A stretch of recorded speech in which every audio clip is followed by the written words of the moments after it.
Hello everyone, I'm Meteorologist Charlie Ironmonger. Thank you so much for joining me today for your 10 a.m. news and weather update from the First Alert Desk. Now we've got news out of Onslow County where a New Jersey man is now facing child sex crime charges.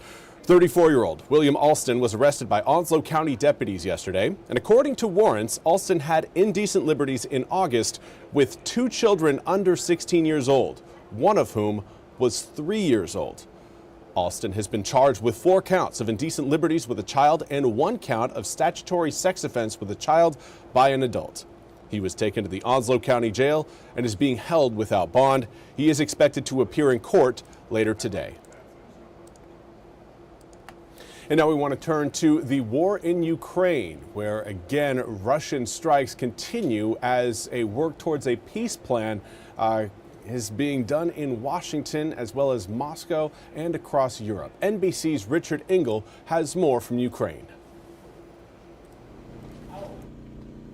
Russia carried out numerous attacks against Ukraine overnight, and this is the site of one of them. We are in the city of Odessa in southern Ukraine, and here, using drones, Russia attacked a power station overnight. This is the power station, and many apartment complexes in Ukraine, sort of using an old Soviet model, are built like this. There is a large compound here with hundreds, maybe a few thousand people living here, and in the center, heating and providing power to all of these residents is the central electrical station.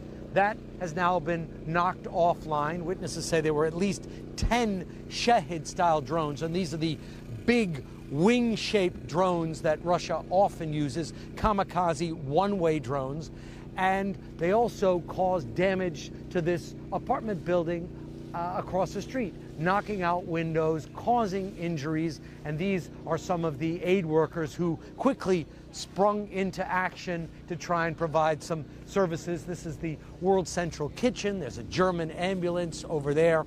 And this attack came just hours after negotiations effectively collapsed in Russia.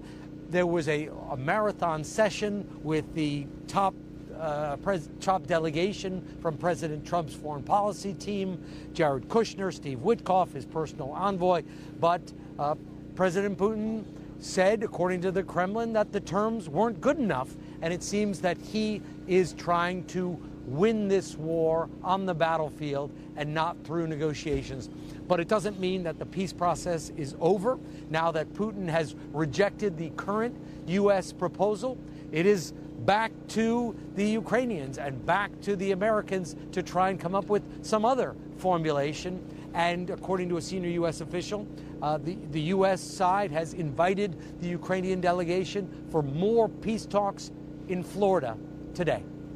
Richard Engel, NBC News, Odessa, Ukraine. Thank you very much, Richard, for that report. We now turn to your weather forecast. It's a sunny day today, at least currently. We're not going to see the sunshine stick around all day long, though. There will be some cloud cover slowly filtering in from the southwest as we head through today. Of course, those clouds will eventually bring about some more raindrops to eastern North Carolina. Right now, we've got our eyes on a large mass of rain that's extending over southern Mississippi, southern Alabama, and into Georgia. Now, that low pressure system that's powering a lot of that moisture is actually sitting further back towards the west in Oklahoma, but that's going to gather up all that moisture today and then push it a little bit further northward towards us as we head into tomorrow. Something, again, to keep an eye on. Right now, across eastern North Carolina, nice and relatively dry. Again, some thin clouds over parts of the east, but for the most part, again, relatively dry conditions planned for most of the day today. Later on this evening, we may see again a few light rain showers show up. This is a picture by the time we get to around 5 o'clock. So nothing again that's really going to be affecting you through the daylight hours. Yeah, sun's still up at 5, but again, it will be setting, and then the heavier rain, well, it's not really going to be very heavy, not quite as heavy as what we had on Monday, but we will have rain throughout the day coming up for tomorrow. Should be a light drizzly type day, cloud cover spread all across the east. Kind of take yourself back to what we had, I believe it was on Tuesday earlier this week. where, again, it was just wet from start to finish. We're going to be experiencing that again coming up for tomorrow. There will be a chance that some of our northern counties could see maybe some snowflakes mixed in early on in the morning.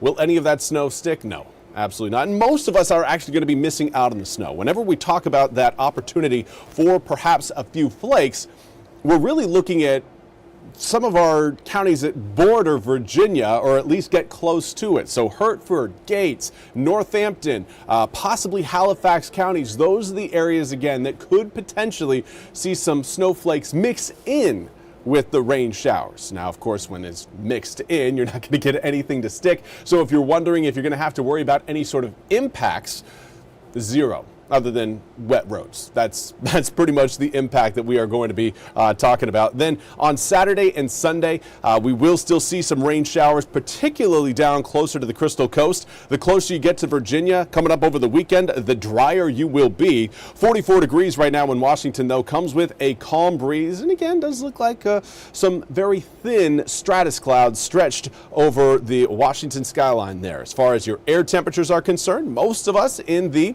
low to mid 40s. We do have some of us that are a little bit warmer than that. Oriental, Hatteras, Stumpy Point, looking at you guys all coming in the low 50s, whereas Roanoke Rapids still hanging on to 36 degrees. Now, later on today, we're going to be working our way back into the low to mid 50s. Normal for this time of year is right around the upper 50s, so we will end up shy of our seasonal norm. From there, it's going to be a weekend where we stay below average, but then next week we will start to see our air temperatures climb again. The reason we're not really seeing a whole lot of heat today, despite the incoming rain and cloud cover out of the southwest, is winds right now still blowing in out of the west and northwest.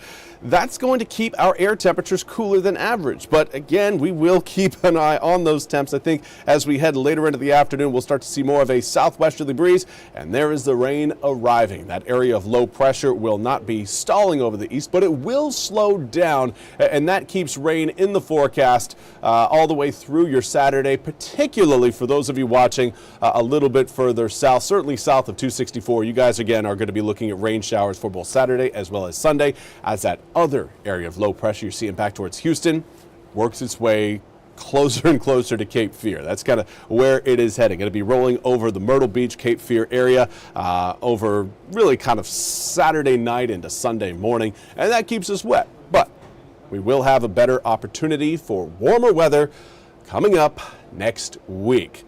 43 degrees coming up for tomorrow, 54 today, but 47 on Saturday, 52 on Sunday, and then we drop back down again as that whole system pulls away from the coast and brings back some of that colder air. 42 degrees for your high on Monday. Will be capped off with a 25-degree overnight low Monday night into Tuesday morning. So Tuesday, going to be a cold start.